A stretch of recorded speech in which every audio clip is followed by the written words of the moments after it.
we are going to do a little bit of crossing over.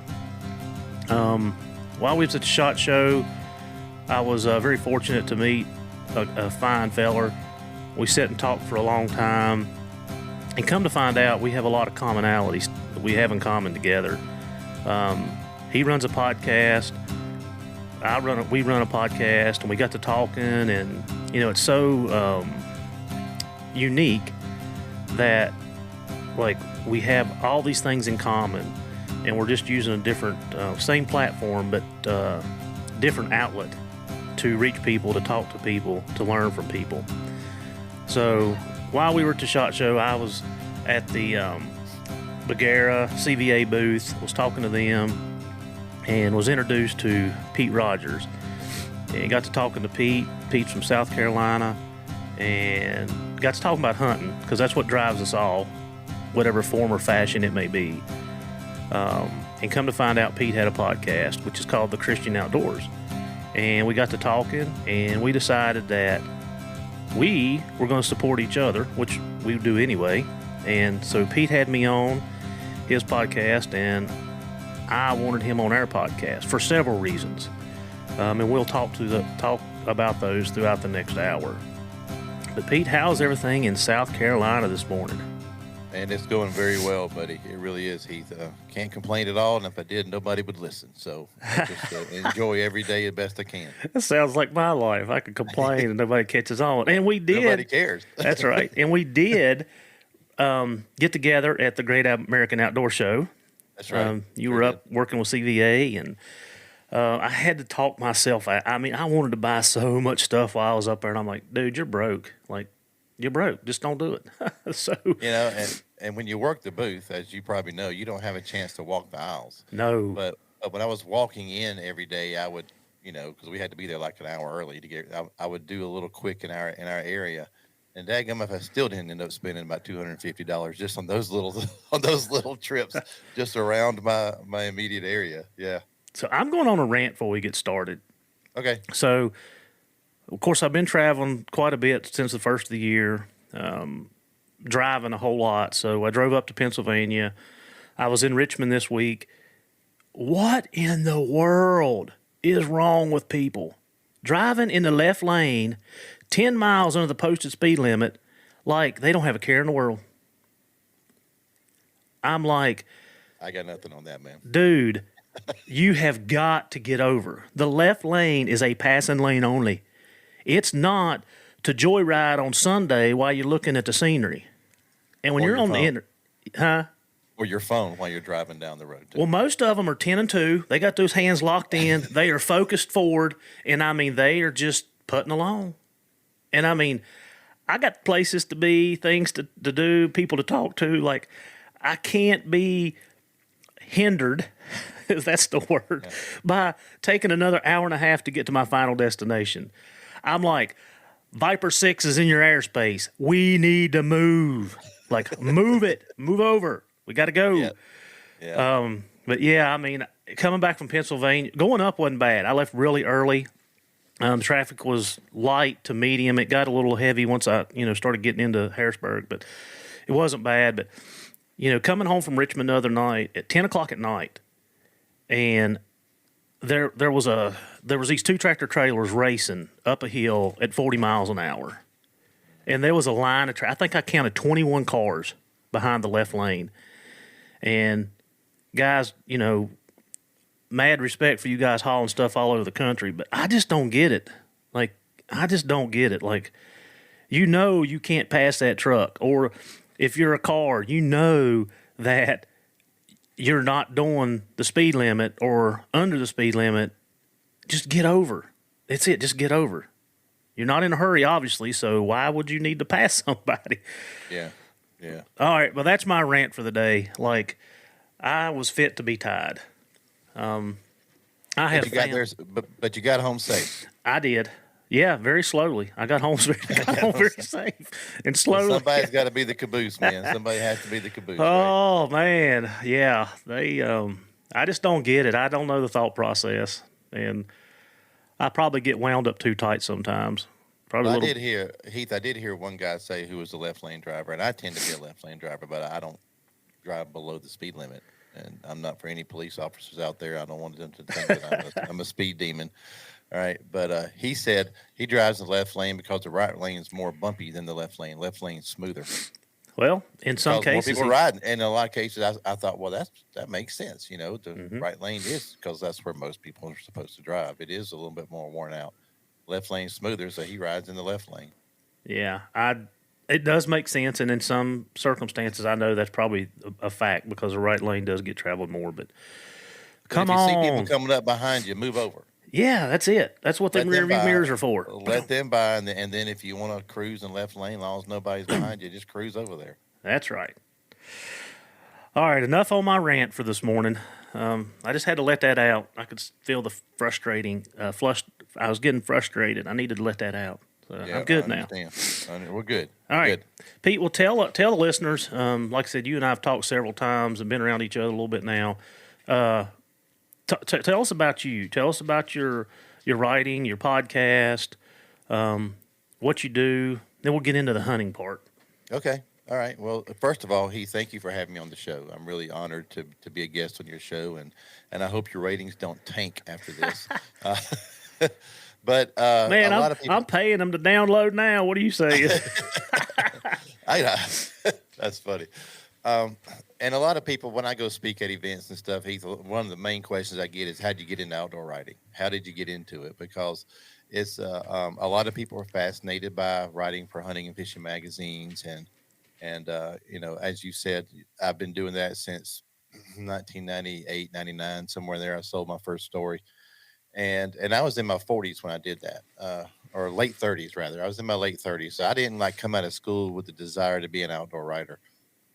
What the way it came about was I was I've always written, and the reason I've written is because I'm going to back up a little bit, jump around a little bit, and then come to it. But real briefly is growing up, I had a severe speech impediment, like severe.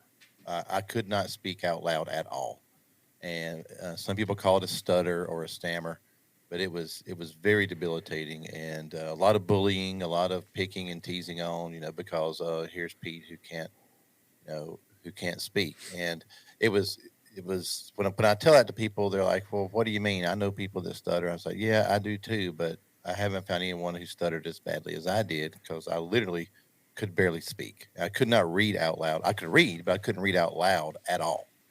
And I went to a lot of speech therapists. It was so bad, Heath, when I played football in high school, I was quarterback, but I couldn't call the plays in the huddle because I couldn't speak. And if you played football in high school, or anybody who's listening did, you realize that on the field the game is a lot faster than it looks like in the stands. Right? The clock's ticking. You just got finished the play. You run back to the huddle.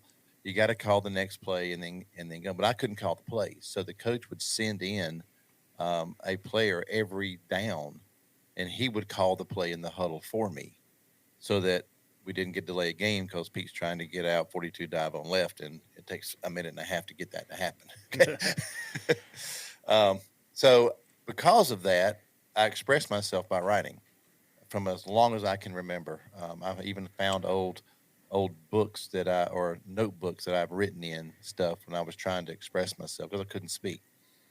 Went through a lot of therapists, obviously, because here I am now. But and one identified what my main problems were, and I won't bore the listeners with that. But we was in some techniques that she taught me enabled me to be able to um, handle it so that most people won't even notice it unless I point it out.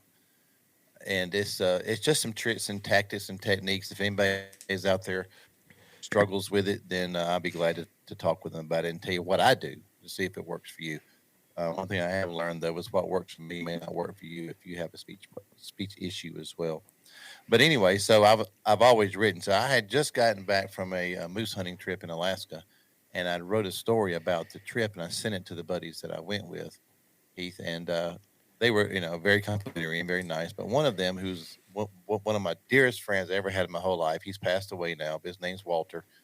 He was 25 years my senior, and he's like, "Pete, this is really good. You really ought to consider getting this stuff published. Send me some more of your stuff." So I sent him some more of my stories, and he was again, an old welder from Portland, Oregon, and so it's not like he was an editor or in the writing business, but he was just very supportive. And I was like, well, I always had to approach Heath that if you get a yes and you figure out the rest, right? So Yeah. if somebody else can do it, I might can too. So why not try? Um, there's a few things I wouldn't do that with, like flying an airplane right now, or just because they can doesn't mean I want to try, right? Right. Yeah. Yeah. uh, but so anyway, so I started sending in stories. This is way back in the dark ages when we actually had this envelope for the generation whatever letter we're on now. Who don't know what envelopes are, but we'd write the story, fold it, put an envelope, put a stamp on it, mail it. Wait 6 weeks for a no. Do that over and over and over again. I don't know whether I'm bullheaded or persistent, but I finally got a yes, and sold my first story to the Rough Grouse Society of all people. Oh, It was a story on hunting woodcock, and the Rough Grouse Society bought it. It was called "Hooked by Happenstance." I'll never forget the title of it. It worked really well, and they actually paid me $400, and I was like, "Oh my gosh, that's so cool! I got paid for that. That was just awesome." And it was a year and a half where I sold another one. But I was starting to learn how the process works. And so as time has gone on now, here it is 24 years later, I've been fortunate enough to be published in some of the biggest magazines in the country, the NRA publications, Northwest American Rifleman, American Hunter, in those, Bow Hunting World, uh, a lot of the regional magazines, the sportsman's magazines, Carolina Sportsman, South Carolina Game and Fish. Back when Game and Fish was in the states, I did multiple states of Game and Fish publications. Fur Fishing Game is one of my favorites because I'm a trapper by trade, and so I get to write trapping stories for them. But I do at my peak, I was doing about 140 stories a year. nice. I've backed off of that because of the podcast that we'll get to in a little bit. I've also been able to publish 6 books, 5 on the outdoors and 1 Christian book that we'll get to later. And 2 of them have won Outdoor Book of the Year. My first one, called Times Well Spent, which is being redone now and hopes to come out later this year. In 2012, it was Outdoor Book of the Year, and in 2019, the Southeastern Outdoor Press Association named my turkey hunting book, called "So You Want to Hunt Turkeys," as the 2019 Outdoor Book of the Year. So that was a big honor. Um, I'm a member of many different writing organizations. Have won over 60 something awards in writing and photography, and very humbled by that. That your peers recognize you and say, "Hey, this guy can form words in a way." But I got great editors, dude. That's really what it's about. I got Mhm. great editors that make me look good, and uh, I'm very thankful for them, and I make sure that they know that. Um, Lisa Greenway, a girl from my Sunday school class, I say girl, she's a lady from my Sunday school class, has been editing my stuff for years. I get at least a 5 before I send it in to the magazine editors so that it's grammatically perfect. And she's done all my books for me. And but yeah, that's how I got in the outdoor writing world. And it's funny though, when you become an outdoor writer, like for me, I love to fish, I love to hunt, I love to trap, but editors kind of put you in a cubby and say, all right, Pete's the archery guy, or Pete's the handgun hunting guy, or Pete's the turkey guy. And I think, well, I really enjoyed saltwater fishing and striper fishing probably more than any of that, but I don't get any stories on those because they have me plugged as the guy who writes about the hunting. But I love hunting. I've been fortunate to hunt in 17 different states. Um, I always go unguided on public land, do a DIY kind of thing. Heath, do it myself, figure out what I haven't chased yet, and I want to go figure out how to chase it. And so that's what I do. So that's a real brief. Actually, it probably wasn't very brief at all. It was about 8 or 9 minutes. Speaking of Um, which, I am so disappointed that I'm not at the National Wild Turkey Federation this weekend in Nashville. Like, Me I'm too. watching it being posted all over the place, and I'm like, Yeah. I just don't have time.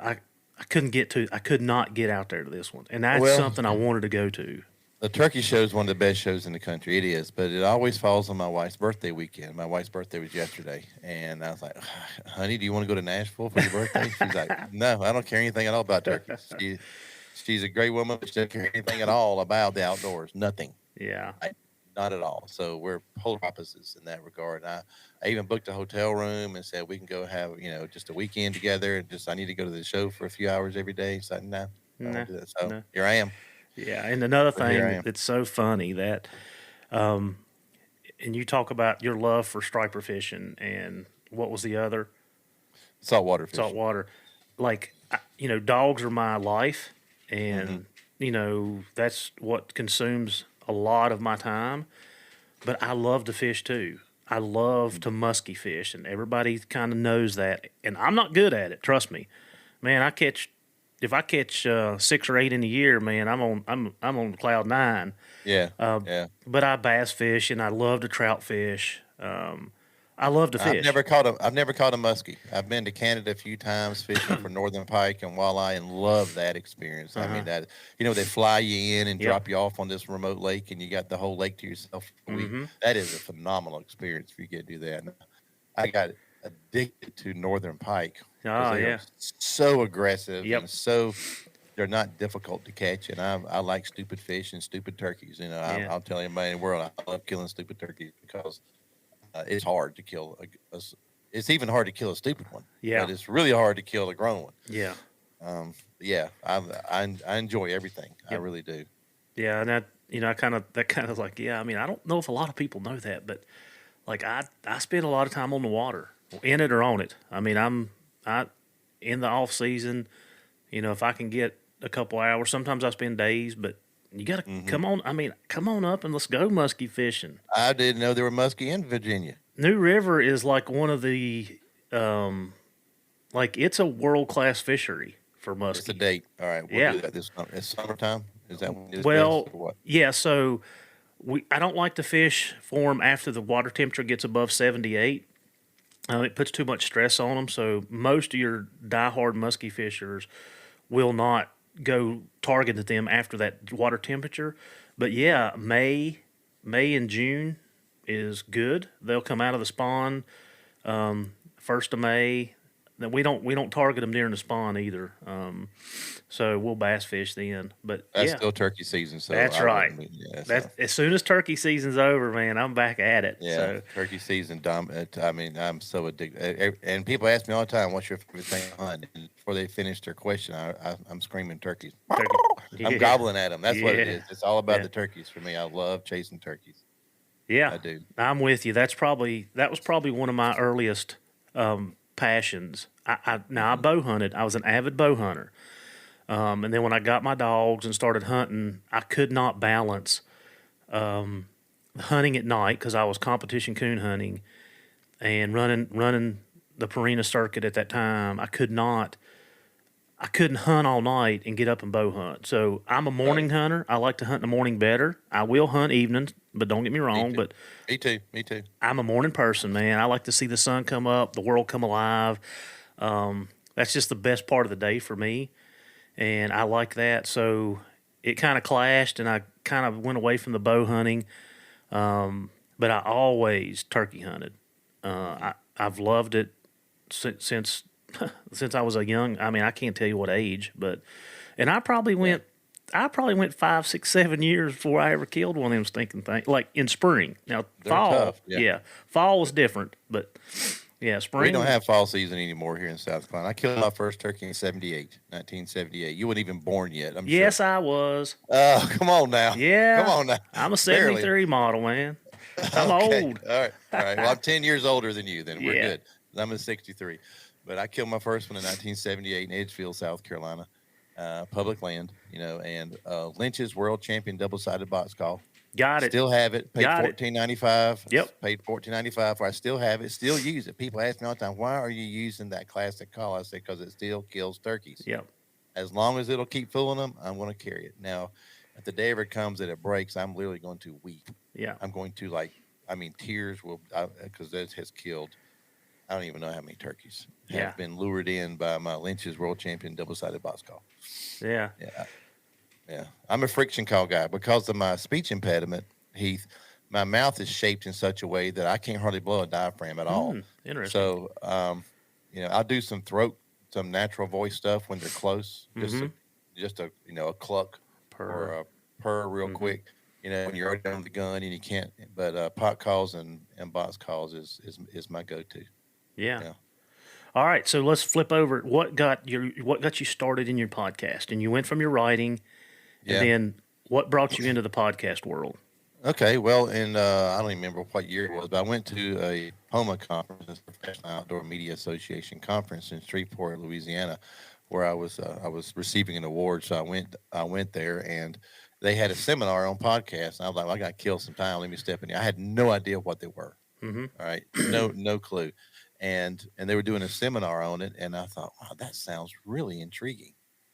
Where you can just talk about whatever you want to talk about. So for people who don't know, a podcast, the way I describe it, Heath, is talk radio over the internet, Yeah.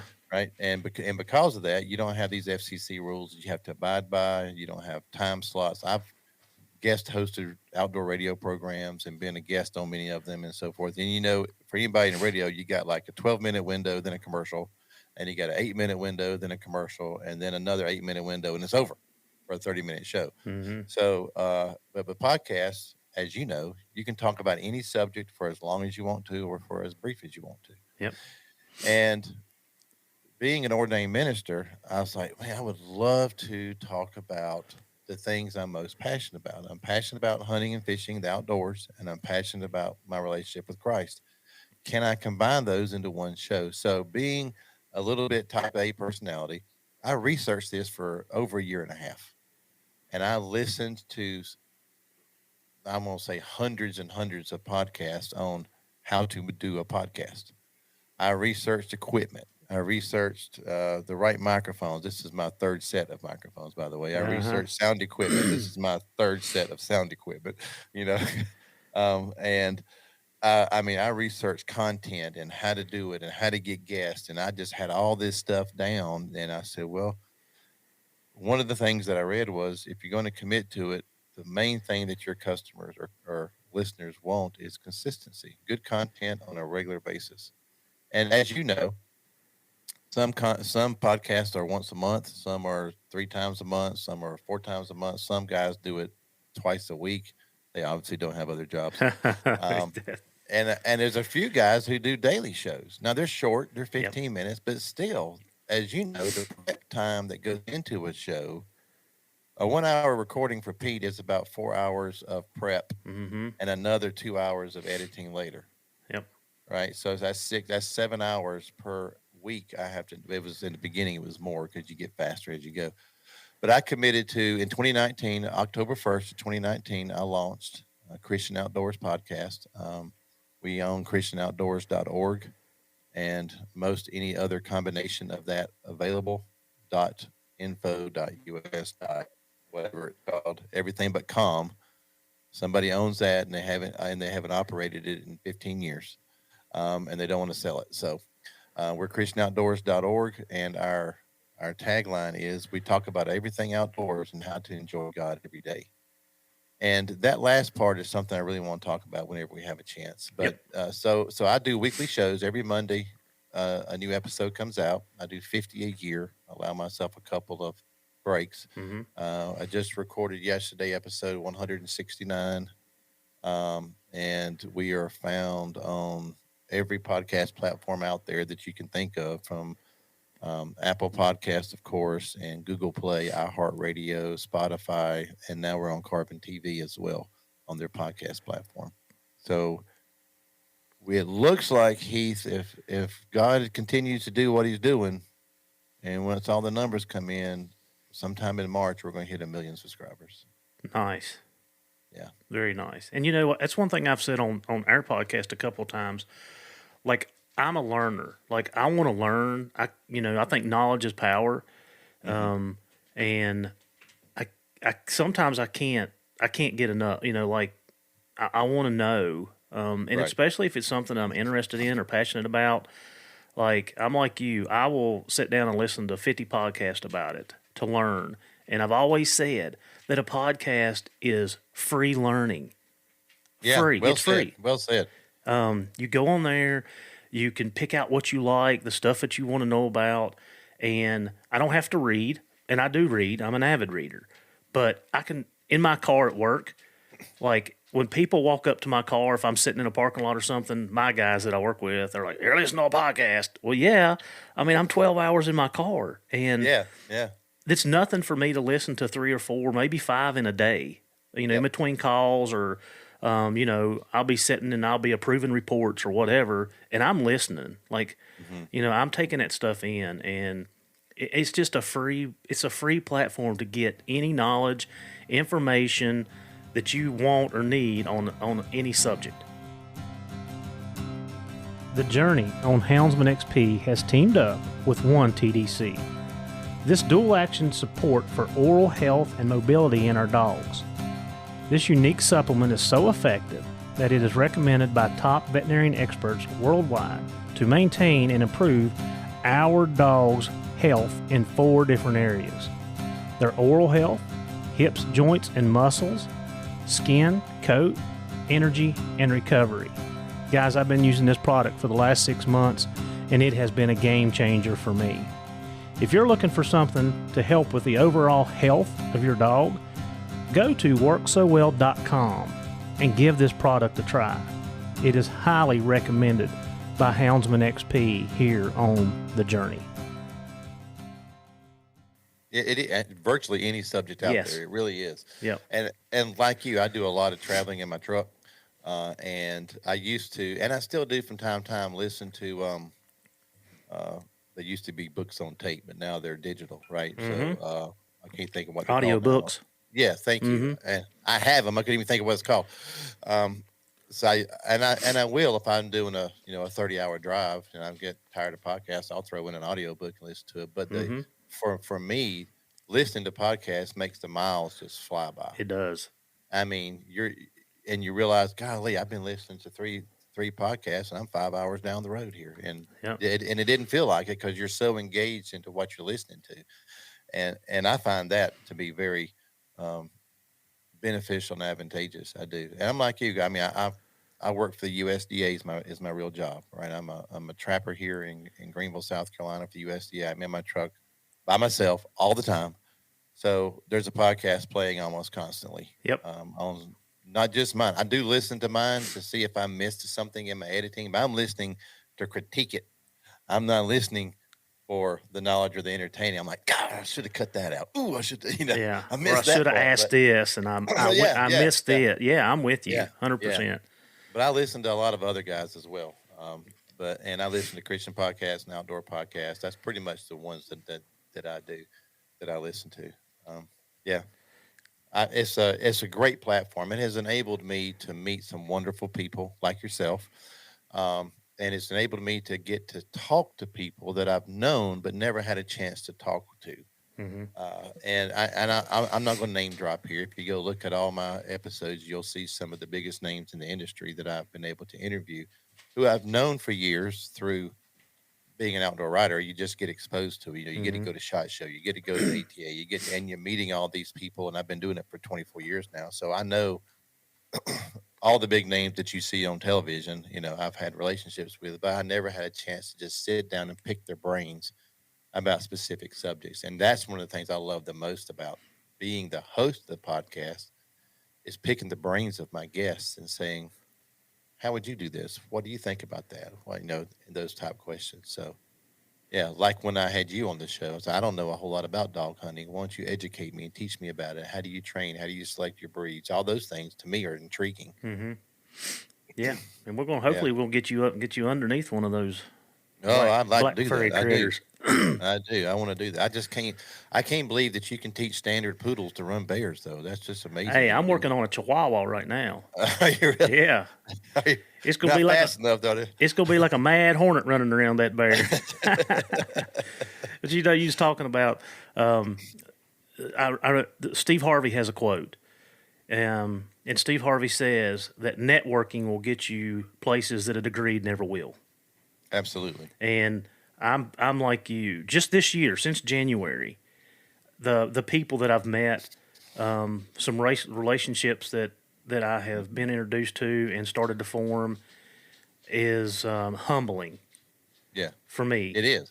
You like you said, you hear about these people, you read about them, you've read their stuff, you've watched them, and then all of a sudden you're standing there actually talking to them, and then you walk by them at another show or something, and they know your name, and Yeah. it's like, holy And you're a little cow, starstruck at yeah, first. I mean, you are. At least I was in yeah, the beginning. I was just sitting there like, oh my gosh, there's Ralph and Vicky Sansarillo. They're my favorite people. And I'm at the, and I said, now, and I just sitting there staring, just wide eyes staring. Oh my gosh, he's right there in front of me. Ah.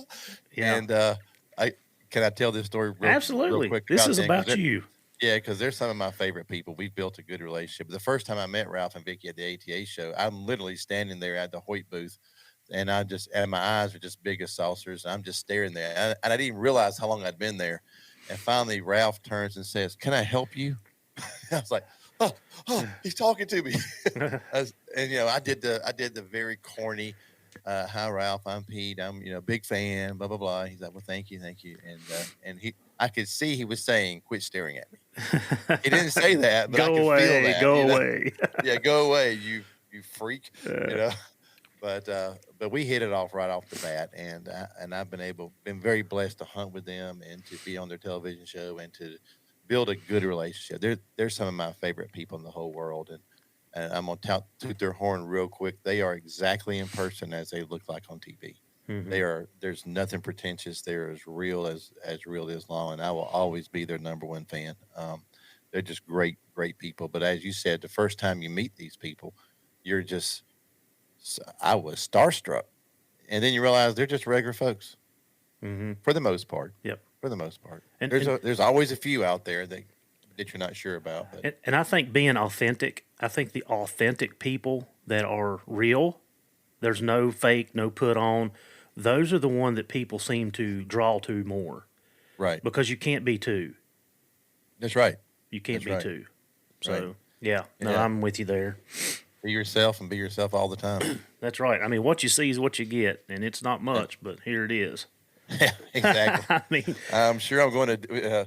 I don't think they've said it to my face, but when people finally come up and meet you, and um, it's like I'm thinking, I hope I didn't disappoint them. yeah, yeah. I mean that's what I'm thinking. When people, I had a guy up in Harrisburg. It really caught me off guard. Heath, this doesn't happen a whole lot to me because I'm a podcaster, so my face isn't out there a whole lot. My voice is, but my Uh-huh. face isn't. And this gentleman walks up and says, "Are you Pete, the guy that hosts Christian Outdoors podcast?" I'm like, "Yeah, I mean, I am." And anyway, and he started talking. It caught me so off guard, that again, my face isn't really out there. It's my Mm-hmm. voice that's out there, and that's one of the few times that that's happened. And when he left, I thought to myself, I hope I didn't disappoint him, and left, and he left hoping his day was better or making his day better. I really want my listeners to benefit from everything that we're doing. That's why I do it, is to try to impact people in a positive way. Yeah, and on those lines, I feel like he probably was just as happy for you acknowledging him, talking to him, and giving him a couple minutes of your time. Um, Yeah, and I think that's something that you and I both will have in common is each listener is important to us. You know, absolutely. like the three that I have, I'm paying them. And anybody else that wants to jump on board, I mean, Am I'm I going to all be on the payroll in the future? I'll send you an invoice. you working for pennies, working for pennies. Um, but yeah, I mean, they're important, and you know, I don't think nothing about giving them my time. Not at That's all. the only thing I can give them is my time. Not yeah, absolutely, and it's something that I wish I could remember who told me this years ago, but it was an elder gentleman, offering advice, and he said, Wherever you are, be there fully." Yep. And I thought, if somebody comes up to me and wants to talk to me, I'll need to give them my 100% undivided attention. Yep. I'm not going to be looking. I'm not going to be one of those who looks somewhere else and talks to you, or on my phone while you're talking to me. If you want to talk to Pete, I'm going to give you my undivided attention for as long as you want to stand there and talk. Because I learned this in ministry, and I've learned it in my outdoor career as well. Is that a lot of times when people approach you and start a conversation, that's not what they want to talk about. Mm-hmm. They're just breaking the ice and getting comfortable. And if you can make them comfortable, then they can share what they really want to talk about. And want to be able to do that for as long as it takes. If they need to stand there and talk for 45 minutes, I'll stand there and talk to them 45 minutes. If they just want to shake my hand and get a picture, we'll do that too. Yeah. Whatever it is that that individual wants, they got my undivided attention the whole time. Yeah. And that's why when I go, Heath, when I go speak at events, I do a lot of wild game banquets and sportsmen's banquets and men's conferences and things like that. I make sure I'm there at least a couple hours early, in case people want to talk or ask questions, and I stay as long afterwards until they lock the doors, just in case people want to talk about things and ask questions. I think being available is important. Yes. So that segues into, the next thing I want to talk to, like you and I, like I really wanted to bring you on for this is, you pastor at different churches, you travel, you speak at different groups, and you and I had kind of touched base with this up in Pennsylvania, about leadership and mentorship and growing as a person within the hunting community, how we can work together. Because we're all, I see so many, I see stuff on social media and I just shake my head that, and I hate this, but some people are just so one track mind. It takes all kinds to make the world go round. And just because I'm not, and I'm just going to throw a deer hunter. I do deer hunt. Yes, we deer hunt for food. That's it. I don't trophy hunt. If one walks out in front of me, hallelujah, I'll take him. But we do it to fill the freezer. But we have to be together. We're in this together. We're in and I want to say the fight, but we are, because a lot of our sports, especially in the hound community, is on the verge or the brink, and it's not, like this second, but it's a dying sport. Our youth, which we are very passionate about taking hunting and getting outdoors, and I can go back to my childhood and say confidently that me being raised where I was at, there was nothing to do. I was either in the woods or I lived on a creek. Like I could walk off my property across the main road into the creek, like 150 yards from my front door. And if it wasn't for that, I don't know where my life would be. Like, I don't know what trouble it kept me out of trouble is what I'm saying. Like I had the passion to be in the woods. That's where I wanted to be. That's where I wanted to spend my time. As I went through high school phase, everybody goes through stuff, and like that was kind of my escape. I didn't go out and party and drink and carry on. That just wasn't who I was. And it shaped me a lot for who I am now. And you and I had talked about that a little bit, and I want to talk about it. I want to talk about your perspective and how we, as hunters of all species that we pursue, can be more of a unity, togetherness than bickering with each other about X, Y, and Z. Well, that's a big topic. We could do the whole show on just that, Yes. and we could have a 2 or 3 hour episode. But it's something that I care deeply about, and there's a lot of parallels there. Excuse me, Heath. There's a lot of parallels to a lot of different areas. But as one person said one time, hunters are the most cannibalistic people out there. And what I mean by that when I say it is, and we hear this a lot, is bow hunters don't like crossbow hunters, and rifle hunters don't like bow hunters, and bow hunters don't like shotgun hunters, and stand hunters don't like dog runners, and deer hunters can't stand coon hunters running at night on their property. And there's all this infighting among themselves, and it becomes an elitist thing. Excuse me. You hear a lot where there's a friend of mine, right, and he's like, I'm a bow hunter. Anybody can kill him with a rifle. I'm only hunting with a bow. I'm like, well, good for you, right? Pete, I'm an equal opportunity killer. It's in season, and then I'm gonna take it. I mean, I hunt with every legal weapon, and one of my goals, I haven't done it yet, and I keep saying I'm gonna do it every year, but I haven't. Is I want to kill here in South Carolina. I can kill 4 bucks and 8 does in a year, right? I want to kill a deer in the same season with every legal weapon.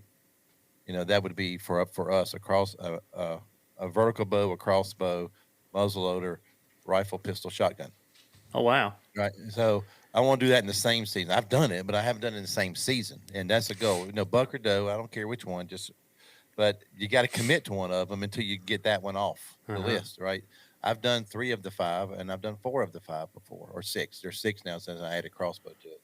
But I haven't done all of them in the same season. So I think I'm going to make a commitment one year and just go and just first one comes out, boom, dead. Go get another weapon that evening, change weapons or whatever you have to do. But I'm all about that. Uh, as Ralph taught me, if it's legal in your state, country, or province, and you want to do it, go do it. I fully support that. As we talked about when I was on, when you were on my show, I've never had an opportunity to hound hunt for bear, but it's legal.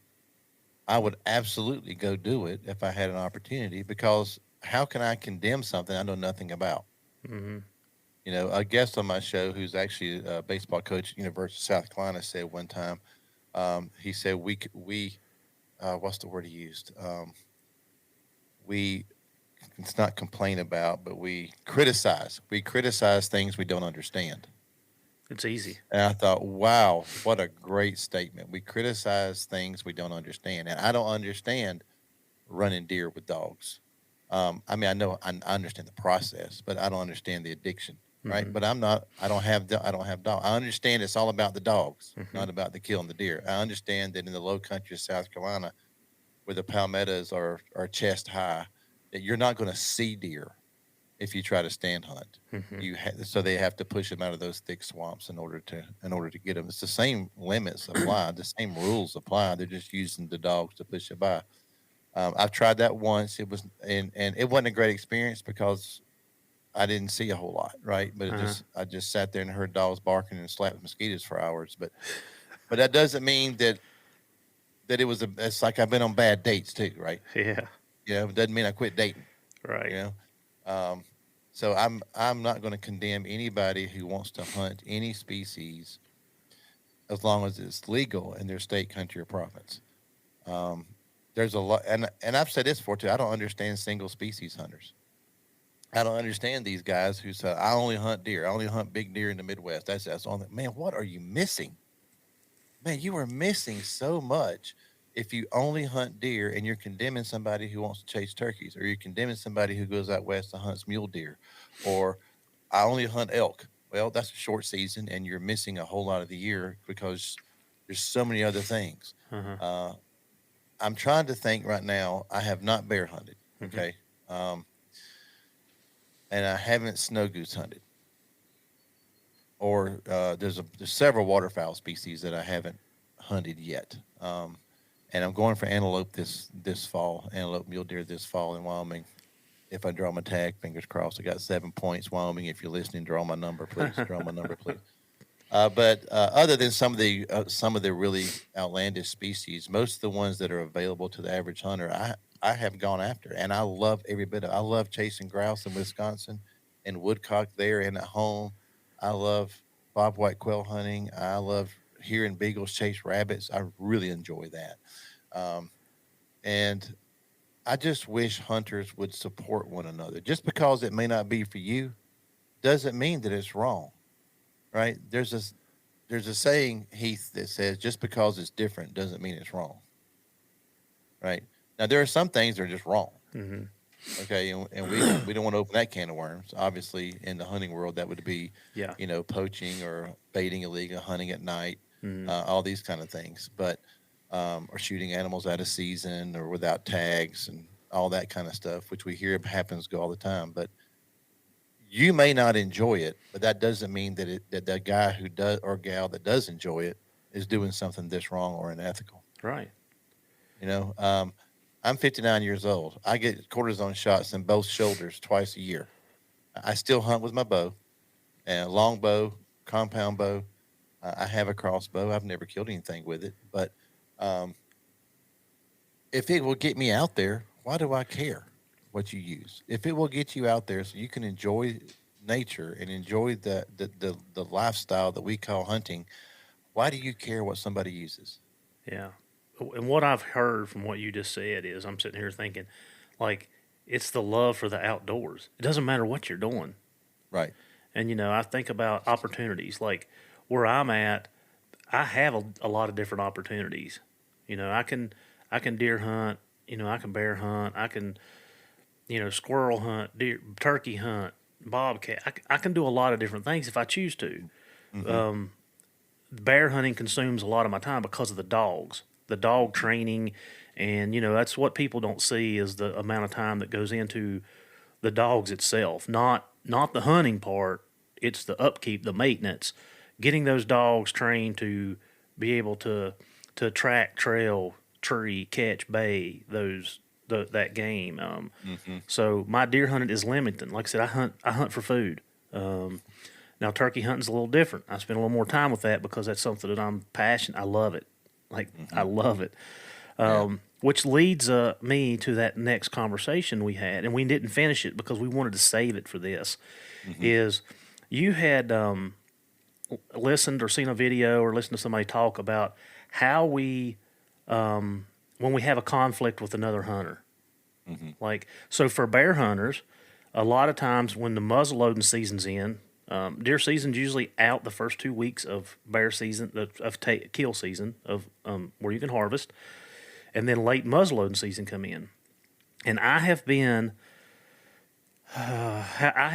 subject to several bear being killed in front of my dogs with people that were not with me, not hunting with me, had nothing to do with me or my hounds. In fact, I'll tell a quick story, and like I said, I'm not going to put names out there, but back when we had the old telemetry, not the GPSs, but the Oh, the little telemetry. Yep, the beep beeps. Yep. Our dogs had crossed out of a section, crossed an old road, and went into a big section of timber forest, and it took us a while to find them. And we finally got up on this high point. We could hear the dogs treed, but it was a lot of little rolling ridges in there, so it took us a while to get to them. And they were every time we top up on a knoll, we could hear them treed, and then we go through the hollows and the valleys and pop back up. Well, as we got closer, the treeing was less and less. And now this is hours. This is not 10, 15, 20, 30 minutes. This was a couple of hours doing this, of finding them to start with, locating them, actually pinpointing where they were at, and then trying to get to them. Well, when we got in there, the dogs had shut up. And we're like, what? Like, what's going on here? So we were tracking, and the dogs were going up a holler away from us. They're not barking. I'm like, what? What is going on here?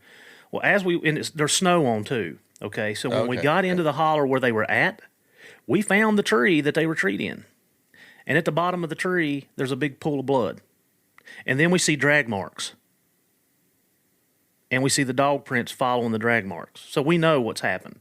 Somebody shot a bear and is dragging it out, and the 3 or 4 dogs that we had at that time were following it out. So we start hoofing it up behind those drag marks, and up the holler, over the next ridge, into the next holler.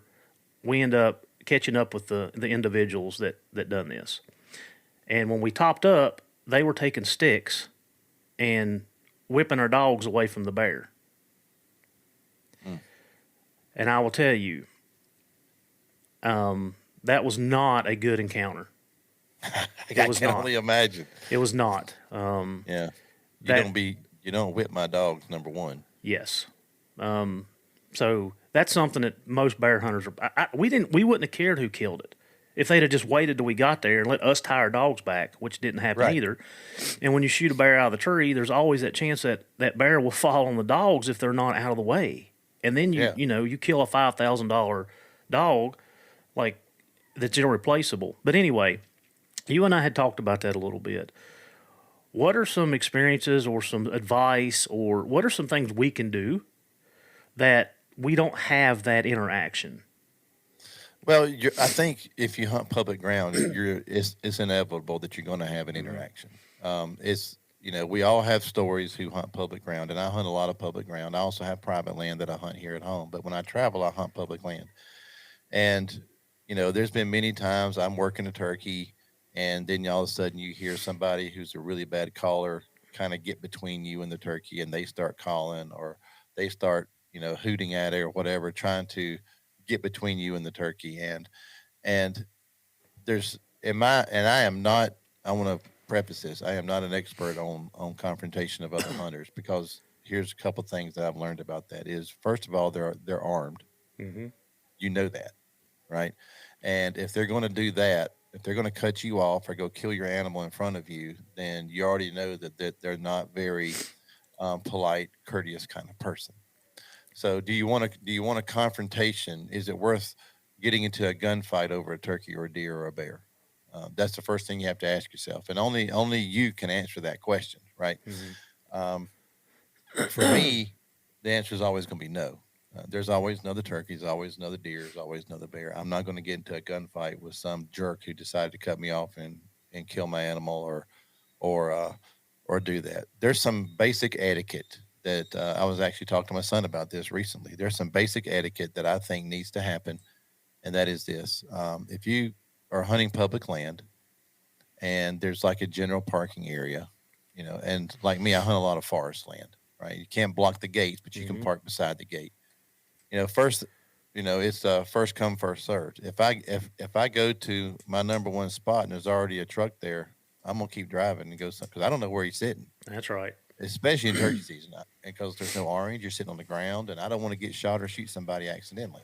So I'm gonna go. That's why I have 8 or 10 spots. That's why I scout a bunch of different locations. When I go to the next spot, if there's a truck there, I keep on going, and I expect the same courtesy. That if I get there first and my truck's there, and I'll go ahead and head in early, I don't expect to right at daylight, and it happens every year, 2 or 3 times.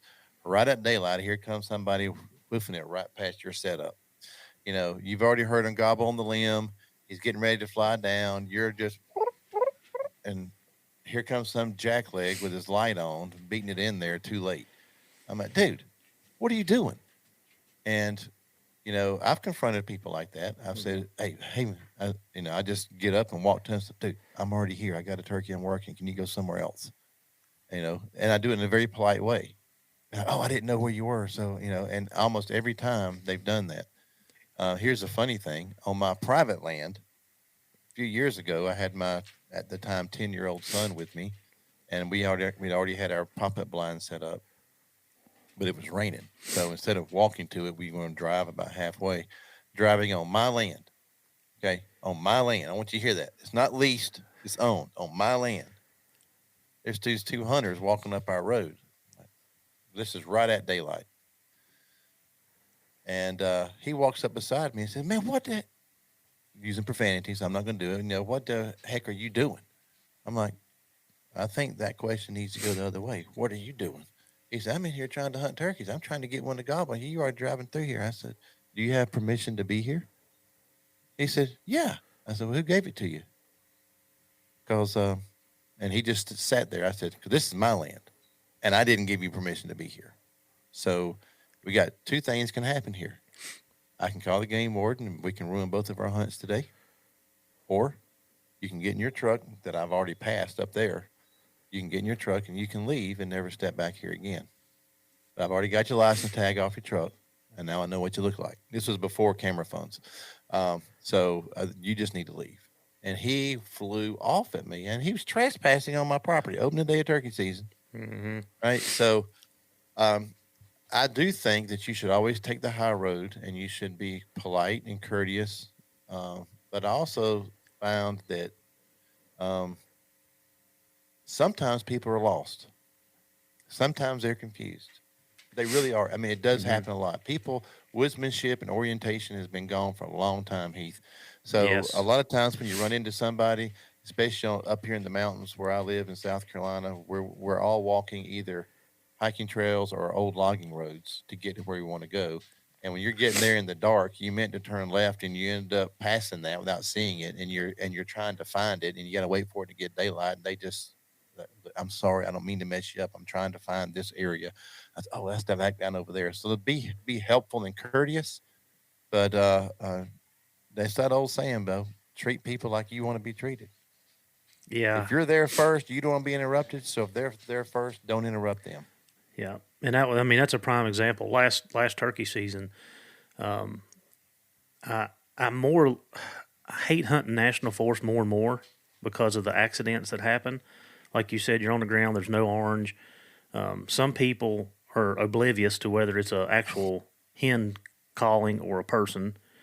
But I went to three of my favorite spots, and I had all three spots. The first spot I went to, there was 5 vehicles, 5, and I'm like, do they know where each other's at?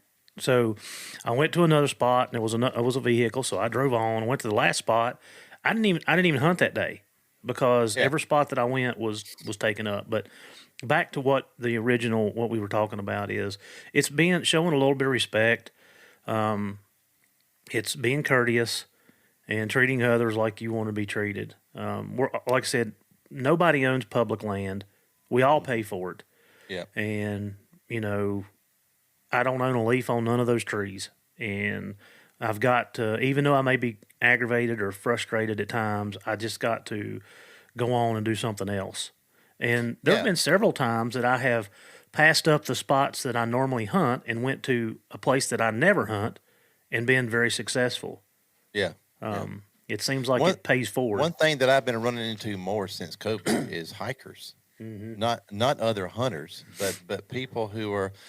Case in point, last year I went to one of my favorite turkey spots on public land here in the upstate of South Carolina. Got there early because it's about an hour and a half walk to get to where I want to be, mostly uphill. You know how the mountains are, Uphill and both ways.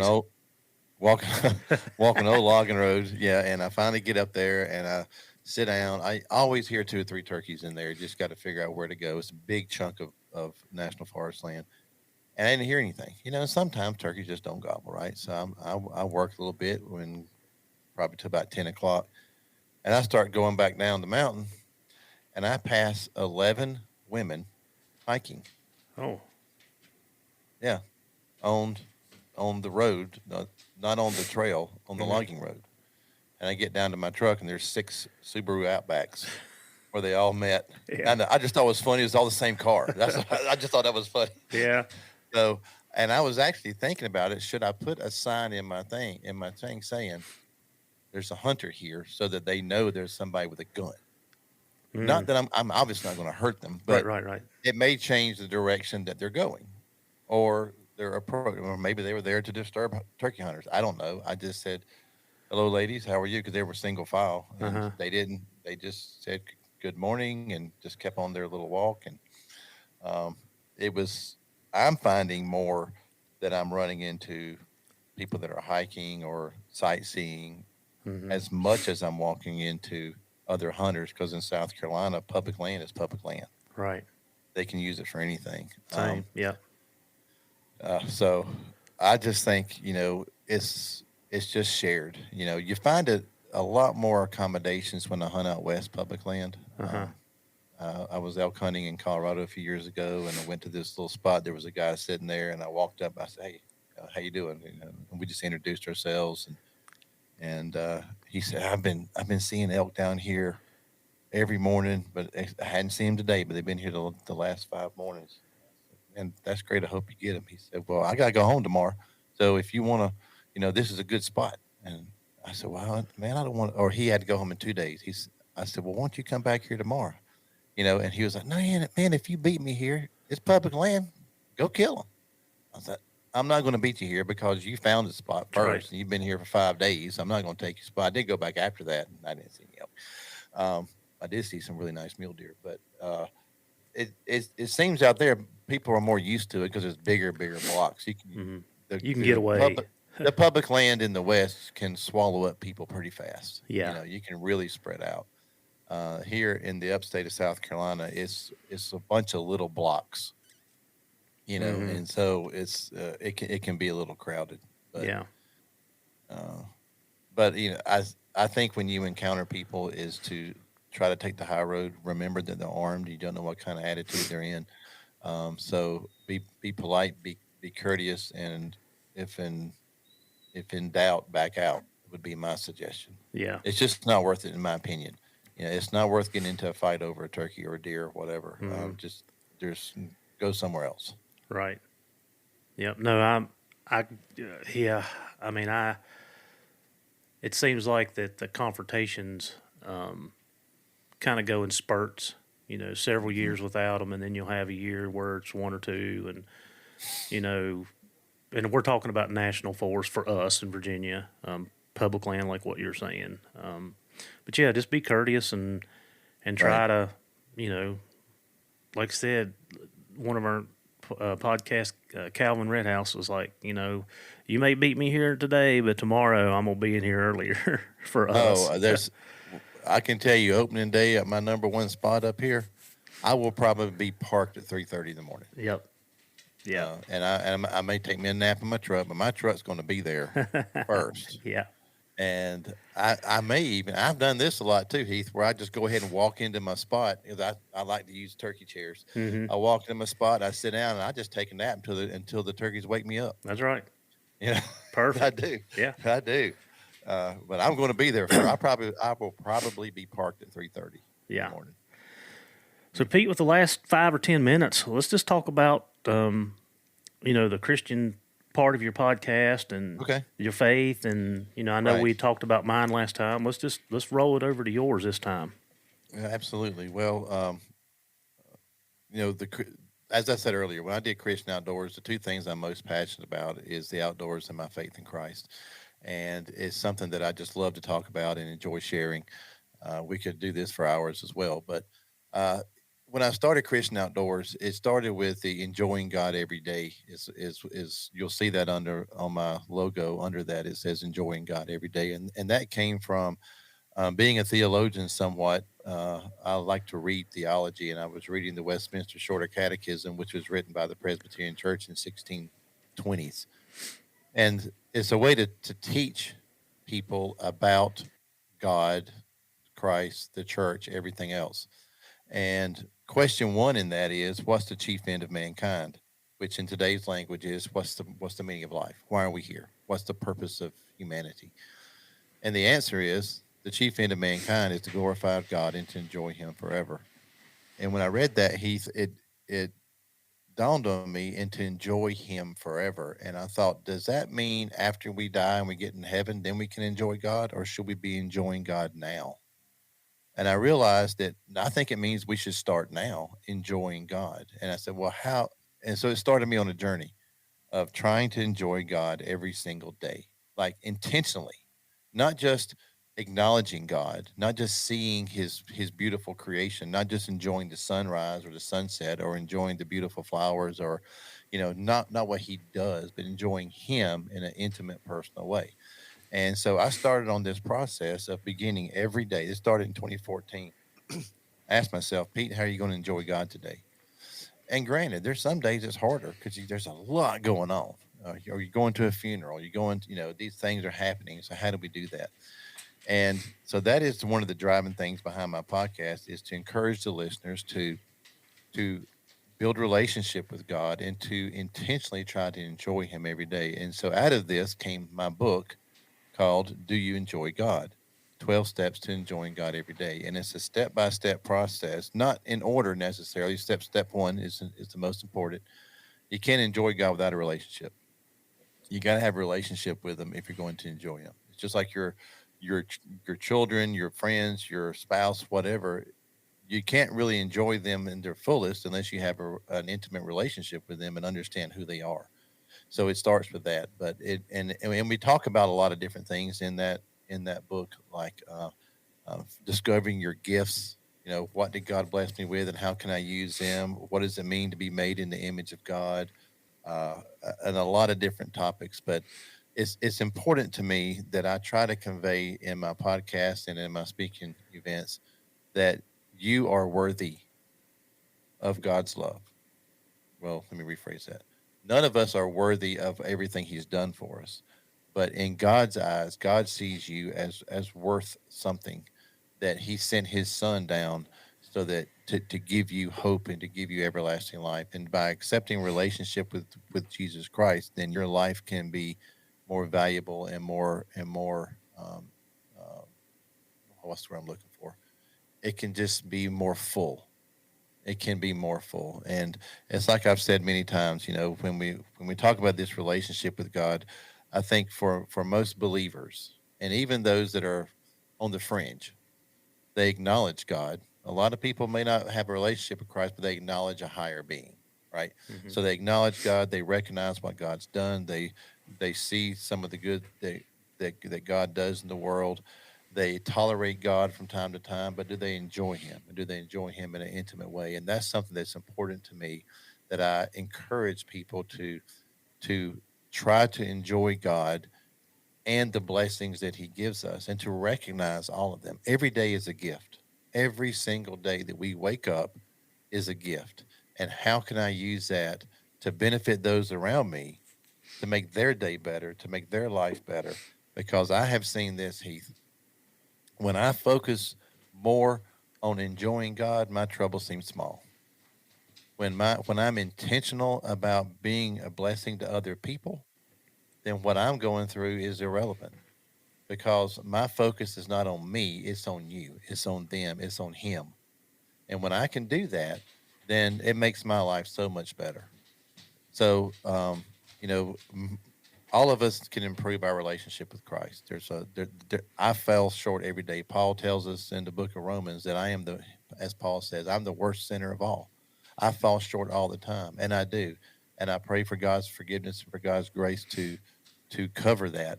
But the good news is that I don't care what you've done, it's not bad enough.